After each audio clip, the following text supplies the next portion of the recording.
그러므로 내가 욕심이 없다는 것은 게으름에 지나지 않는다.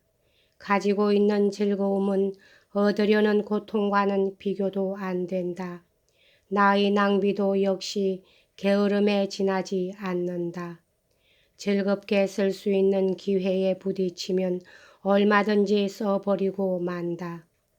물건보다 돈을 덜 중요시하는 것은 돈과 필요한 물건을 손에 넣는 것과의 사이에는 언제나 무엇인가 게재해 있는데 반해서 물건과 그 물건을 향락하는 것과의 사이에는 아무것도 게재해 있지 않기 때문이다. 물건을 본다. 마음이 끌린다. 그러나 그것을 손에 넣는 수단만 보이면 더는 끌리지 않는다. 그러니까 나는 장난을 위한 도둑인 것이다. 그리고 지금도 대단찮은 것에 마음이 끌리면 남에게 부탁해서 얻느니 보다 슬쩍 훔치는 편이 수월하다고 생각되면 그렇게 하는 일이 있다. 하지만 어릴 때나 커서나 절대로 남에게서 돈은 한 푼도 훔친 기억이 없다. 다만 한 번은 별도로 지금부터 15년쯤 전에 7리버와 10수를 훔친 일이 있었다. 이 사건은 이야기할 가치가 있다. 그야말로 뻔뻔스러움과 어리석음의 그럴듯한 일치로서 나 아닌 다른 사람이 한 일이라면 도저히 믿어지지도 않을 만한 일이다. 그것은 파리에서였다. 5시경 프랑크에유 시와 팔레 로야를 산책하고 있었다. 그는 시계를 꺼내 잠시 들여다보고 말했다. 오페라를 보러 갑시다. 나도 찬성을 하고 함께 들어가기로 했다. 그는 정면 앞자리의 표를 2장 사서 내게 한 장을 주고 한 장은 자기가 가지고 앞장을 섰다. 나는 뒤따라 갔다. 그는 들어갔다. 그 뒤를 따라 들어가려는데 입구가 붐볐다. 둘러보니 모두가 서 있었다. 이 정도의 사람이면 서로 못 찾을 수도 있을 것 같았다. 적어도 어디 다른 데로 잘못 들어간 것으로 프랑크에유 씨가 생각할 만하다고 생각했다. 나는 얼른 나와서 표를 되찾아 돈으로 바꾼 다음 밖으로 나와 버렸다. 내가 입구까지 나왔을 때는 모두가 자리에 앉았다는 것도 프랑크에유 씨가 내가 없어졌다는 것을 곧 알게 되리라는 것도 나는 미처 생각 못했다. 이런 행동만큼 내 기질과 동떨어진 일은 지금까지 결코 없었으므로 여기에 적어두어서 인간에게는 가끔 일종의 창난이란 것이 있는 법으로 그때의 그런 행동으로 인간을 판단해서는 안 된다는 것을 보여주려는 것이다. 이것은 직접 돈을 훔친 것이 아니고 돈의 사용법을 훔친 것이었다.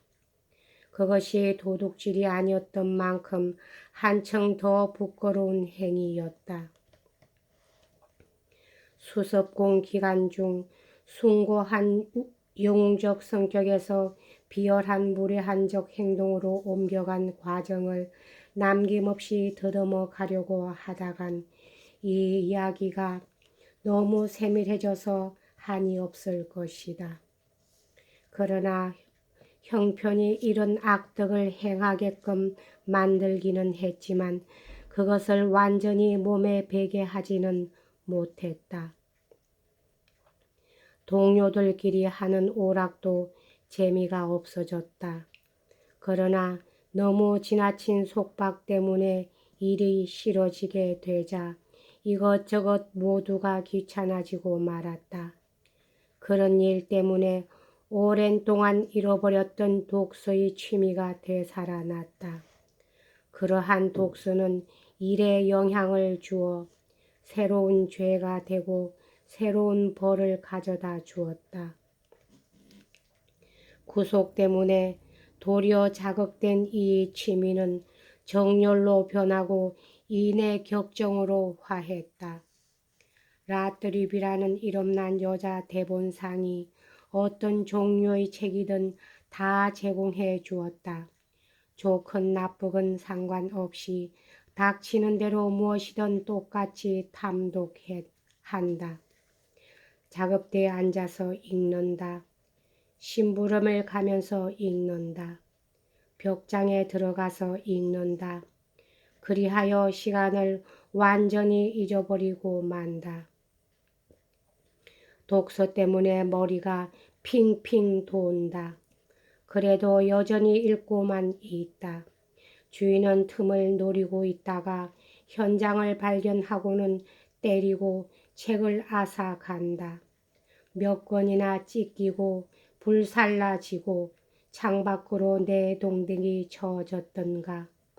얼마나 많은 전진물이 넉마가 된 채 라트라비의 가게에 남게 되었는지. 그녀에게 치를 돈이 없으면 샤스를 주고 넥타이를 주고 옷가지를 주었다. 용돈으로 받는 삼수의 돈도 일요일이면 정해놓고 그녀에게 갖다 바쳤다. 그래서 점점 더 돈이 필요하게 되었다고 할 수 있을런지 모른다. 과연 그렇다. 그러나 이미 독서가 내 모든 활동을 앗아버리고 만 뒤다. 새로운 취미에 정신이 팔려 독서 이외에는 아무것도 하지 않았다.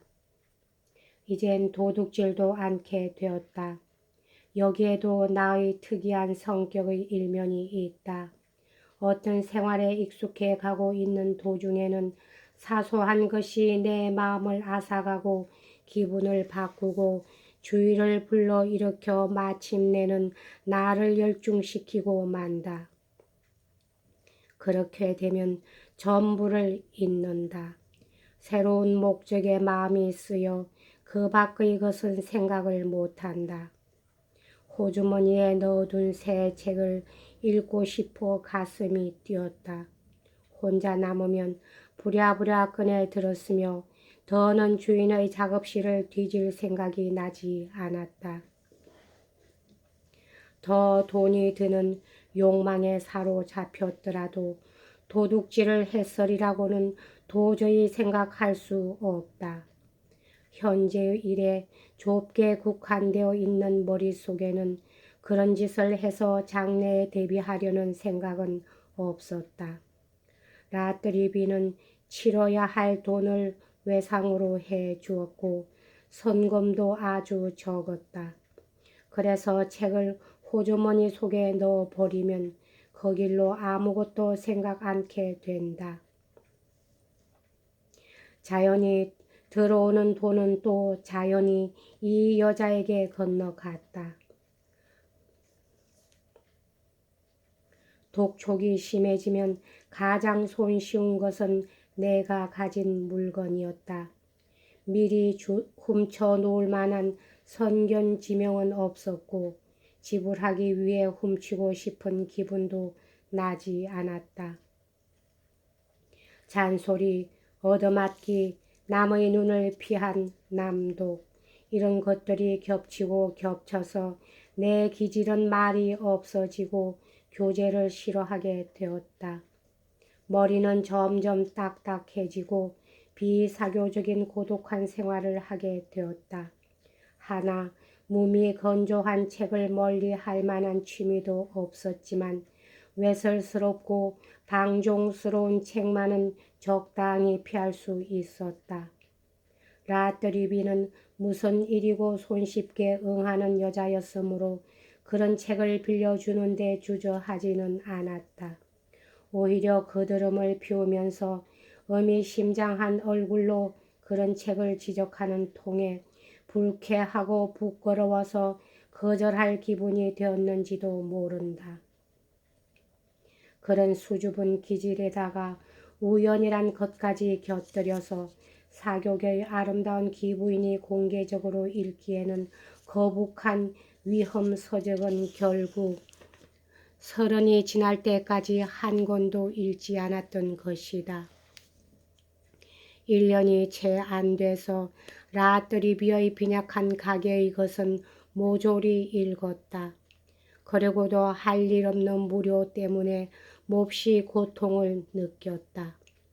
독서의 취미로 해서 또 독서 그것으로 해서 개구장이 소년의 나쁜 버릇이 고쳐졌다.